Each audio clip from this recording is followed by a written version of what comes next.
creepy. I don't like it in here. Hey, what's the matter with you? My name is Patrick McQueary, and I'm the lead investigator for the Haunted Side.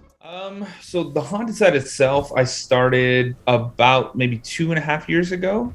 I had moved to Nevada and always kind of been into the paranormal, but I moved to Nevada, and it's just so crazy haunted here. Like anywhere you go is just, it used to be the Wild West, right? So it's just known for being crazy haunted. And I just remember getting out here and being like 20 minutes away from Virginia City and just being like, okay, I need to like start doing some stuff and start like filming some things and getting some stuff out there because I'm here. I might as well do it. So I'm from Texas originally. And I was a musician, or I still am a musician. And so I traveled around a lot. I lived in LA for a little bit. My parents and my family moved from Texas up to Oregon. So I spent some time up in Oregon as well, like Eugene area. And then Eugene was a little too small. So then Portland, and then I got out of Portland and moved down here to Nevada. But yeah, I mean, I've always been interested in the paranormal. I mean, like a lot of people that are into it, you have experiences growing up. And it just kind of like led to that fascination and like, what is that? Like, what is out there? What is this weird thing, that happens? And, my whole family, my mom, my dad, my brothers, I have two younger brothers. And we've all had experiences.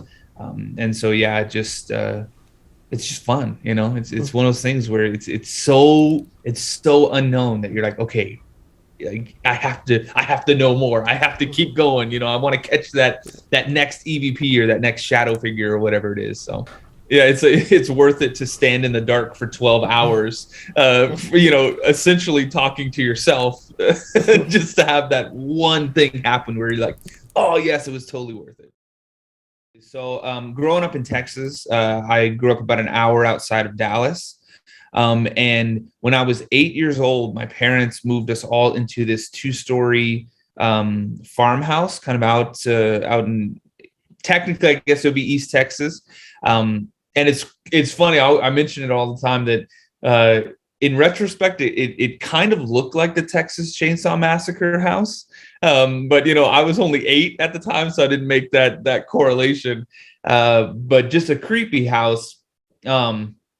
As we're moving in, my mom actually found several altars, like kind of ritualistic pentagrams and pentacles and just some weird things. And like even like remnants of like burnt out candles, stuff that she thought was like bones, like animal bones, and just some weird stuff. And so my mom was very religious back then.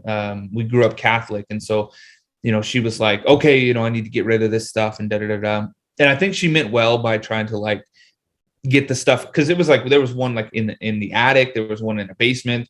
There's one like in the barn on the property. And so she tried to kind of clear that stuff out and, say some prayers and stuff. And I think she meant well, but I think she kind of riled things up because we almost immediately started just like hearing things, scratching, footsteps. And I, like I was a boy growing up in Texas. So if it's like a raccoon or a squirrel or a possum, something like that, like I'd be like, okay, there's a possum in the attic. I need to go get it out.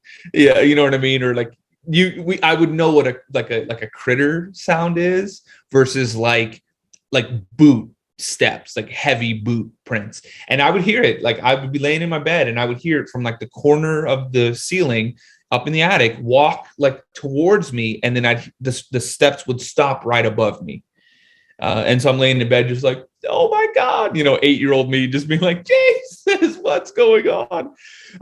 But the big thing that happened, is I got woken up one night because I just felt something sit down on the bed.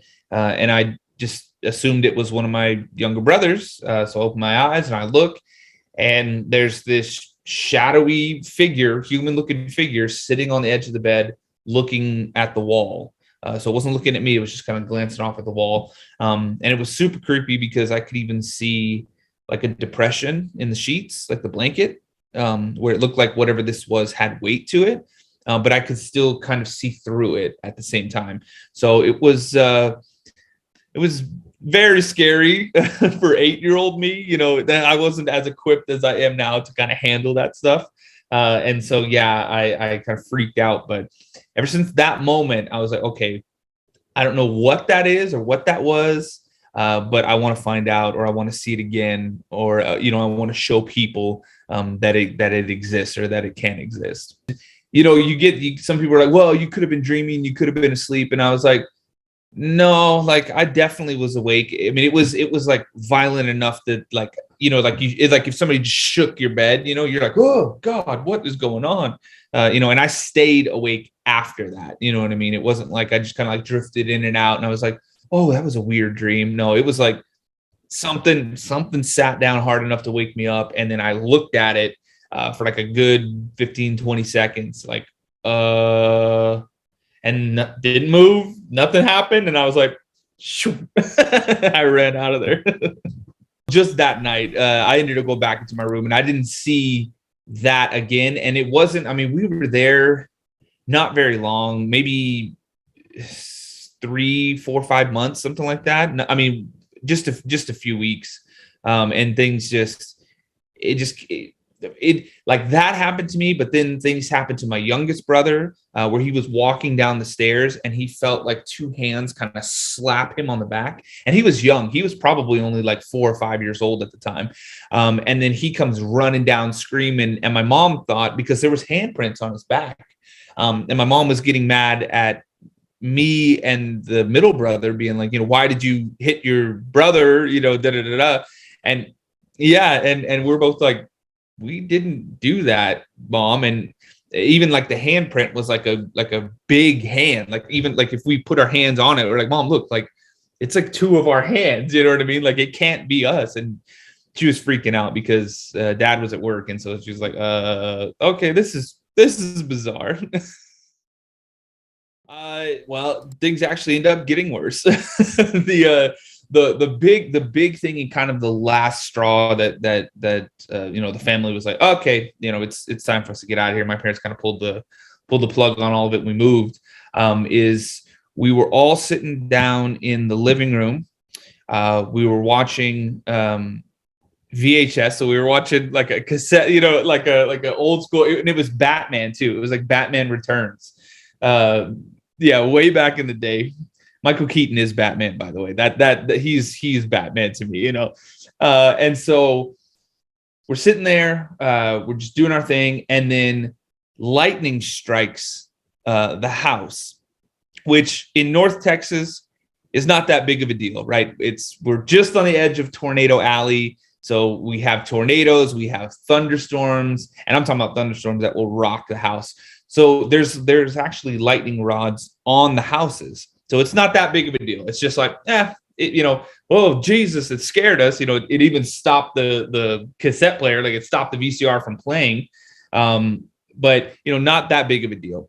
Well, then not too long after that, we try to get, you know, because the power kind of flickered. It stopped everything. So we get it going again. And then my brother, the middle brother, starts like saying that he doesn't feel well. He's like, I don't really feel that good. And everybody's like, okay, that's, you know, my mom's like, what's going on? Are you all right? And then he kind of like, I don't know, he kind of like just goes into this weird, not a trance, but like kind of like, you know, like when you see somebody who's just like, who has like the flu or something, they just don't, and they're just kind of like, you know, they're just kind of out of it. You know what I mean? He kind of goes into that state, and my mom like takes his temperature, you know, she does the whole mom thing, you know, the fingers on the head, like, oh yeah, it's just like, and he's burning up at this point. And she's like, oh my God. She's like, go get like a, you know, I don't know if you do like the cold cloth, like, you know, the mom and grandma thing is get a cold cloth and put it on your head. It'll help you feel better. So I run to do that. I come back. He was like throwing up. He started vomiting and stuff. And so she's freaking out, and she's like, oh my God. She's like, what is going on? And my dad's like, well, maybe we need to, take him to the hospital or, put him in a cold bath or something like that. And she's just like, it's just kind of chaotic, right? Because it's like we were watching the movie, everything was fine. He wasn't complaining about anything, to the lightning strike, scaring everybody. And within a couple of minutes, this is happening, right? So we're all kind of freaking out. I said my mom, at the time, super religious. So she starts to like say like a prayer. And it's like almost like a light switch, just like, he's just like, what's going on? What's going on? Like he came back into it. It was really strange. Fever breaks, like he's just like back to normal. And everybody's like, oh my God, like, are you okay? What happened? And he was probably 6, maybe 7, right around there. And he's like, I don't know. He goes, as best as you can communicate this, being 6 years old, basically said that all of a sudden the room was full of these dark, shadowy things that were like growling and scratching on the walls. And he said it wasn't like 5 or 6. He said it was like a lot, like 20 or more of these things around him. And he said that like the whole place kind of felt dark. Like it just felt like it was nighttime, but it just kind of felt like it wasn't where, you know what I mean? Like kind of like nowadays it's like, have you watched Stranger Things, like the Upside Down? Okay, you got to watch them. They're great. But just like a different reality almost is what he said. It was just like a weird thing. This is the craziest part though. All this stuff starts happening. He's freaking out, but he says like he can't move, almost like sleep paralysis. He's just kind of stuck looking around at this stuff. But the windows that were along the one side of the wall that looked outside, he said, and I'm not kidding, I get chills when I tell the story. He says that he sees something outside of the window that's kind of like this shining light. And he tells my mom that it looked like what Jesus would look like. Outside of the window, banging on the glass, like saying, let me in, like trying to get inside of the house. And then that had to have been right around the time that my mom was like praying and trying to like figure out what was going on. And then it's like snap, it's like flash, he's back and nothing's there and he doesn't see anything outside of that window. So we ended up moving to Louisiana. Crazy enough, my parents ended up divorcing not too long after that kind of all happened. And so we went with my mom, my 2 brothers and I. My mom moved down to Louisiana, which is where my grandparents on her side and my uncle, her brother, my mom's brother, went to. And we had weird things happen down there as well. And Louisiana is Louisiana, like, oh my God, yeah, New Orleans, it was incredible. We lived in Lafayette, which is a couple of hours to the west of, it's kind of the hub of Louisiana. It's like right in the heel of the boot, like in the middle of it. But yeah, I remember walking around New Orleans. This is more like teenage years, and just getting that vibe of just like, there's weird stuff here. And, you'd see people and I swear I would like glance at somebody and it was like their eyes were just completely black. And then you kind of like, you kind of looking around and you see it and you're like, whoa. And you look back and it's like normal. And it's like it felt like they were staring at you at the time. And then when you kind of look back, it's like they're already like facing the other way and kind of walking away. And it's like, whoa, the hell was that? Did that happen? Like, this is weird. Like that dude's eyes disappeared. Yeah, I don't know about following necessarily, but just more activity. So we actually went to private schools, like private Catholic schools. And one of the craziest things that happened is they had this like this statue of Mary that was like blessed by a pope, and it would travel around to the different parishes, and it would come to the school, and there would be some kind of drawing or some kind of something that a family would be able to take the statue like home for like the weekend or something like that. I don't remember, but it was something like that. And our family ended up being like the one that was chosen to be able to bring this thing home, and you could pray with it, you could say your rosary with it, or whatever it is that we did back then. And we'd get it home, and the very first night that it's there, it was just kind of on the mantle in the living room, and just that's where it was going to be for a little bit. My mom was all excited. And then like middle of the night, we just hear like loud sound, just like boom, like a loud, just like something is going on in the living room. And then we all heard this like deep guttural, just like weird sound, like loud as hell. Like it's like somebody just like there was a bear in the living room. It was one of the scariest moments of my life. And I like jump out of bed. My brothers are jumping out of bed. My mom is like, what the hell is going on? My uncle lived with us at the time, and he comes out of the room like screaming at us, thinking that we were like up late on the weekends, whatever, like doing our thing. And it's like late, like 2-3 o'clock in the morning. And we all just kind of run out there, and we're like, what the hell's going on? And he sees, like my uncle sees it, like we're not up, you know what I mean? Like you could tell, like when somebody just woke up, right? Our hair is like this, and we're just like, what the hell's going on? And we go out into the living room, and there was like, the statue was in the middle, and then there was a couple of candles my mom had lit next to it, and all of it was just thrown on the ground, like as if something just took a hand and just ran it across the mantle and just decided everything up there was going to be on the ground. And even some of the candles were like, I mean, there was like wax like everywhere, like, you know what I mean? Like it was like almost like that could have like just caused like a huge fire, right? Because it was carpeted right there.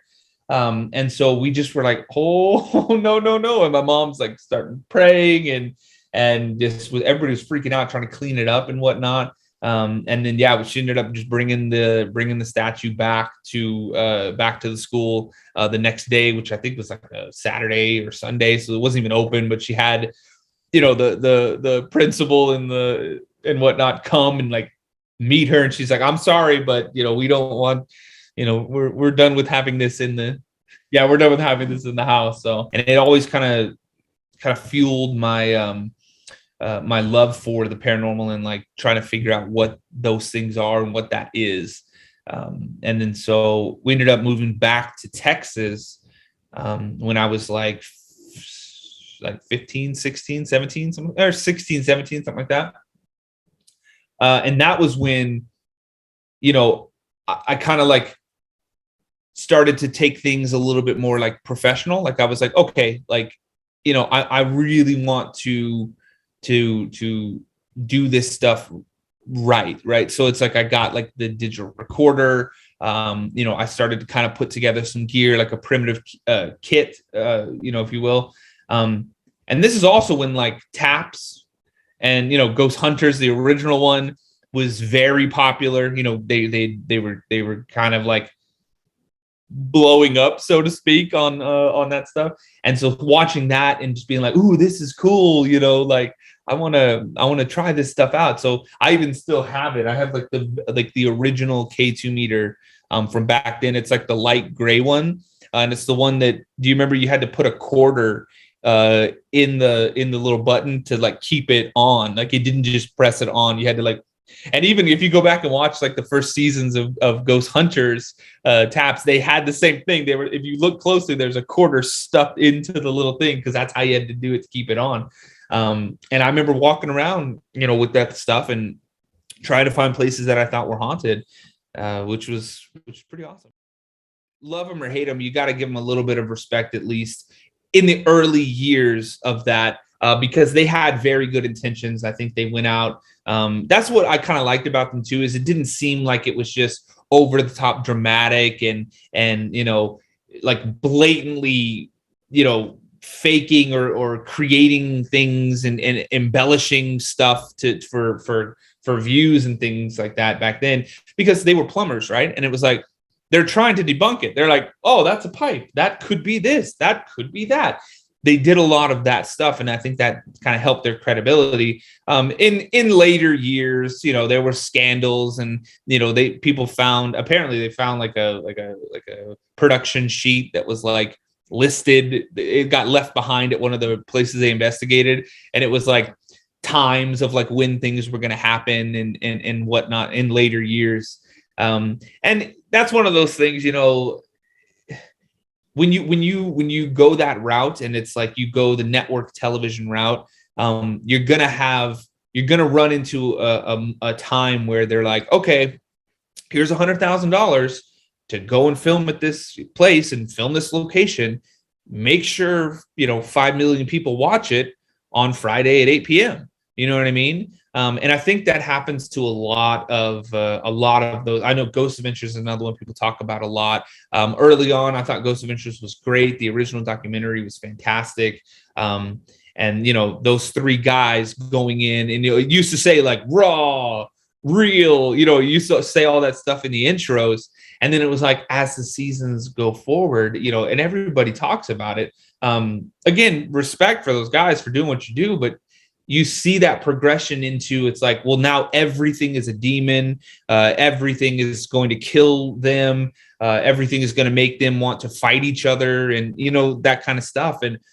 And it comes down to it. I mean, that's what your boss, the network, wants to have happen, right? They're like, look, people watch it if it's something demonic or demon scratched me kind of thing. So they're like, we need to have more of that. Go do that. Make sure that this is what's happening, because we can sell more advertising spots if if 5 million people watch versus 100,000 people watch, which is another huge reason. So we've been offered, Travel Channel has offered us 5 or 6 different TV show deals. Probably 24 of the production companies that they work with have offered us deals and wanted to kind of sign us on to do, something for the networks. And one of the reasons that we continue to stay on the YouTube platform is that I have creative control. I can put out whatever I want for the Haunted Side.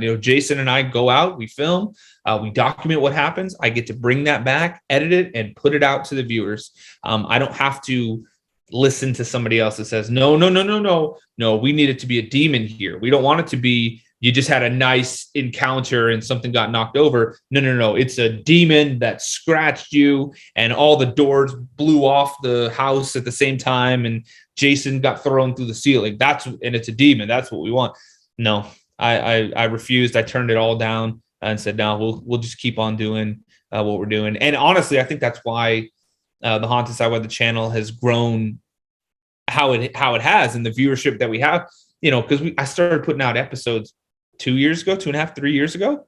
And now we just crossed 150,000 subscribers on the channel. And we keep getting more and more, the ability to travel more and start hitting different places. And so it's been amazing. And I think it's because we keep it raw, real, genuine, just, the way investigating should be.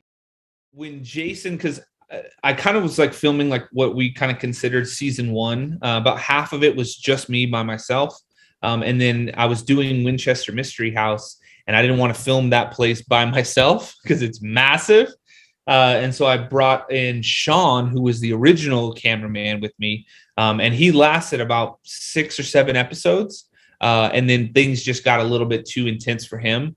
And he was like, because he did like wedding photography and like videography like that, but he loved the paranormal. And so he was like, dude, I already am like a documentary filmmaker and I do weddings and things like that, and I want to try to kind of convert and do this. And I was like, I would love to have you out. But yeah, just just got a little bit too insane for him. I guess he felt like he had things follow him home, and doors slamming shut and whatnot in his house and everything. And so he was like, yeah, I just can't do this anymore. Which is when I brought Jason in. And so I met Jason here in Reno because Jason lived out here. He was born kind of out here. But about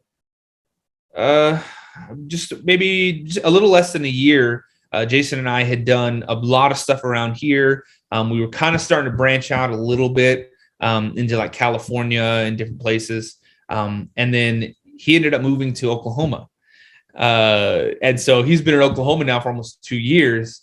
And we kind of hit that point of like, okay, well, like, am I going to go back to doing it solo, or are we going to figure out how to, how are we going to make this work? And Jason was actually, he was scared that I was going to be like, no, like, sorry, man. Like, it was fun while it lasted, but you're in Oklahoma now. But it was kind of at that perfect time of like, we had done so much stuff around Nevada, that it was time to start branching out. And so now, we do every few months or so, every 2 to 3 months, we'll go out and do like a week and a half, or a 2-week filming just trip. So we did one in Texas where we filmed at like the Presidio La Bahia, just around San Antonio. We did the Yorktown Memorial Hospital. We did the Lavaca County Jail. So we kind of planned these trips because he's in Oklahoma, so he could pretty much get to the East Coast or the West Coast or kind of anywhere around in the Midwest within a day or two of driving. And then I can fly from Reno out to wherever. He picks me up he has a big travel van that has like a bed and a kitchen and a bathroom and everything in it. And so we pretty much are just like in that perfect spot of like, cool, this is, we can go anywhere. So we did like a Tennessee, West Virginia, Alabama, Kentucky trip. We did a Kansas trip. We were in Kansas. We did all like Atchison, Kansas. We did the Sally House and the Masonic Temple and all that stuff. And it, he's in Oklahoma, so it's perfect. Actually, I'm getting ready to fly, I think in like a week. I fly to Kentucky and we're doing Waverly Hills finally. We're doing, the Octagon Hall in Southern Kentucky. So him moving kind of jump-started the whole process of like, okay, now let's, we need to make sure we have episodes to release every Friday. So we need to make sure that we get out and travel a bit more and hit some more of these locations throughout the country. So for the last 2 years, we've released an episode every Friday. So we if we're kind of getting low, like right now, I think I've got like another 2 or 3 locations that we filmed at. And we typically try to do it to where it's like, if we film at a location, we try to film for like 12 to 16 hours so that I can get at least a 2-part series out of it. Sometimes they can, because we did like Nevada State Prison here in Carson City, and we were there for so long that I got 4-part series out of it. So that was a whole month was just us in the Nevada State Prison. So we try to do that too. One episode. If it's something that we just go and just we don't capture very much activity, and it's just one of those places where like, well, we're here and we filmed and we're going to show you guys us kind of walking around. I won't break that up into different parts. I'll usually make that like a one and done kind of thing. But typically we try to go in and film to where, we can at least have a 1 and 2 part series. So for the last two years now, it's been every single Friday we have a new episode up. So and we hope to continue to do that. So we're endorsed by this company called Paranormal Electronics UK, based out of the UK, obviously. And they build a lot of stuff kind of like exclusive to them. And we're the only sponsored team in America. They have a couple of different teams, or a couple of different spots. Like there's a Canadian team called True North.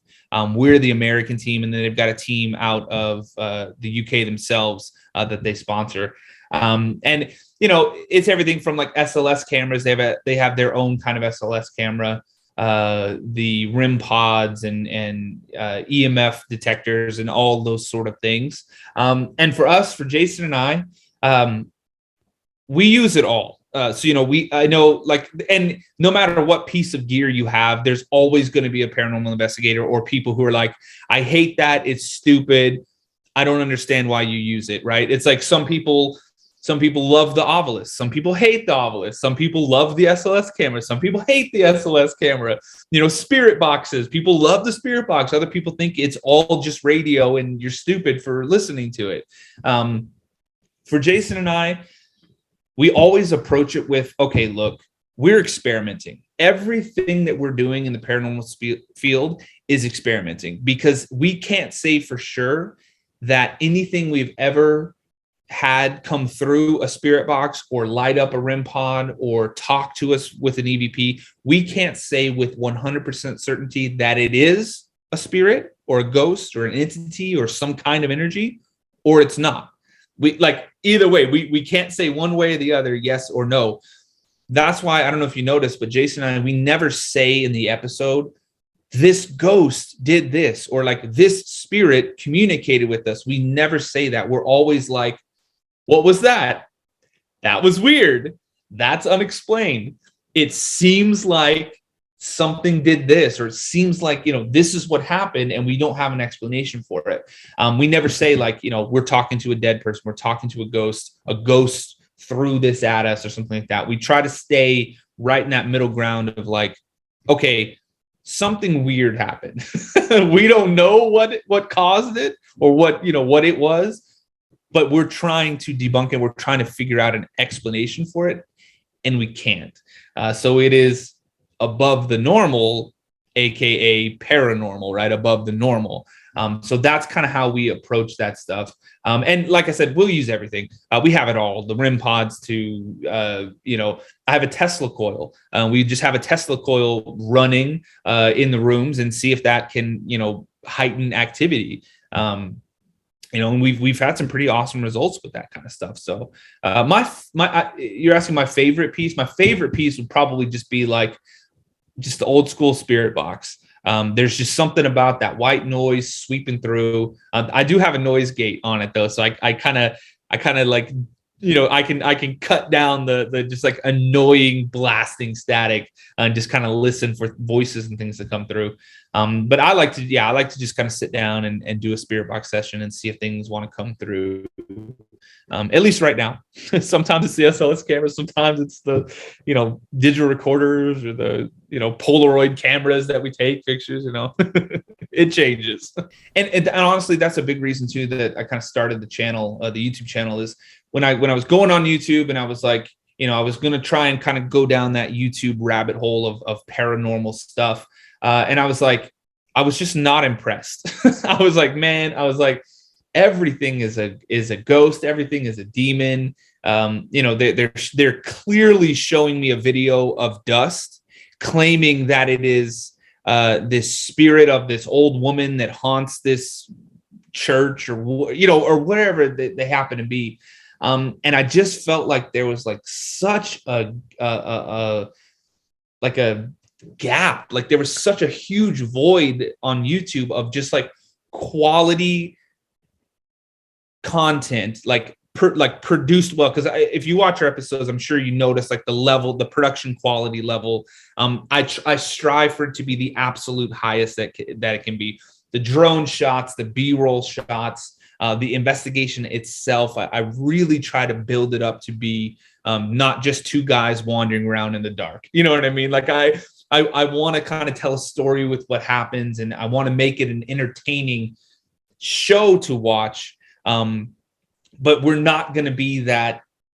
We're not going to be those channels that, like it's like the 3 a.m. challenge where a demon rips my shirt off and I get drugged down the hallway and thrown through a window. I feel like, it's YouTube, right? You can do whatever the hell you want. Like I said earlier, we don't go the network TV route because I want to do what I want. Well, there are people that want to do 3 a.m. challenges and they want to do, they want a Ouija board to blow up in front of them and all that kind of stuff. And that's great. And there's a huge audience for that kind of stuff. As soon as you start doing the kind of clickbaity thumbnails of like a CGI or like a fake shadow behind you, and just the whole like, you know what I mean? People are going to click it because it's YouTube is geared towards rewarding that kind of stuff. That's just the way it is.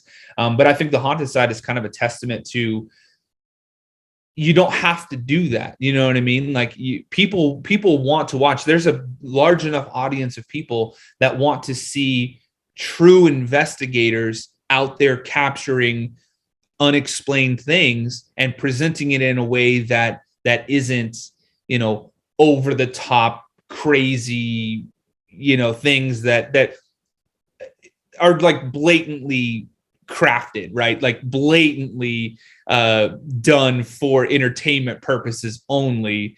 I think that the reason that we've grown so fast is because of that. People kind of see that and they go, okay, yeah, this is what it really is. And sometimes, don't get me wrong, dude, sometimes I just want to put on an action movie, right? And I want to see, John Wick, take out 300 people, right? But it's not real. It's obviously for entertainment. And, I think people sometimes they just want to see ghosts. I don't know, man. I can see pros and cons with both. If you have somebody who is saying everything that they have happening is real and it is clearly not, I think that hurts the reputation, that hurts the credibility of just all of the paranormal in general. If you have somebody that's like, okay, like, this isn't real, this is for entertainment only, and they are doing stuff like that, I think that's fine. Do what you want to do what gets you your views and gets you your paychecks and all that kind of stuff. But I think there's like a very thin line of like integrity, that it's like, if what you're doing isn't authentic, don't make people believe that it is, because then you're just lying to people. And unfortunately, I see a lot of these, massive channels that have, they know it's not real, and people have shown how it's not real. They've come out and even said it's not real, but then they still have people in the comment section that are like, oh my God, like, you guys, this is bringing me closer to my grandmother who passed away because I was using a Ouija board because I saw you guys use the Ouija board, or something like that. And I feel like when you cross into that and you start kind of trying to pass things off as real, authentic stuff, that's where it kind of gets dangerous. Where you kind of have people just blindly believing everything that you do is real and authentic. And yeah, I think that's where it's kind of gets into just like the moral aspect of it. And I would personally myself, I would feel horrible doing anything like that to another person. I think that's why the haunted side is kind of grown to where it is because people see that, and people see that Jason and I are just two genuinely nice guys that, want to go out and bring in entertainment and bring content to people. And I think they appreciate that. So the last trip that we did was the Kansas trip. And we're still kind of in that, we're still kind of doing some stuff with the Kansas stuff. So we did like the Sally House in Atchison, Kansas, which is one of like the most haunted houses like in America or even world. I think it's on the top 10, I think, in the world. That place was nuts. We caught a lot of really insane activity. We did in the same city, there's a spot called the McIntyre Villa. That was this massive villa, a basement that had like 9 rooms, that supposedly was like an illegal like medical place back in the day, and people had died there. So that place was awesome. Jason was in town not too long ago, and we got to kind of do a revisit of some of our like bigger spots out here. So like the Donovan Mill is one of our big ones. The Truckee River Murder House. We kind of got to go back and revisit some of those things, and the activity was awesome. We just released part 2 of the Donovan Mill series, the Return to Donovan Mill, yesterday or on Friday, and then the part 1 was the Friday before that.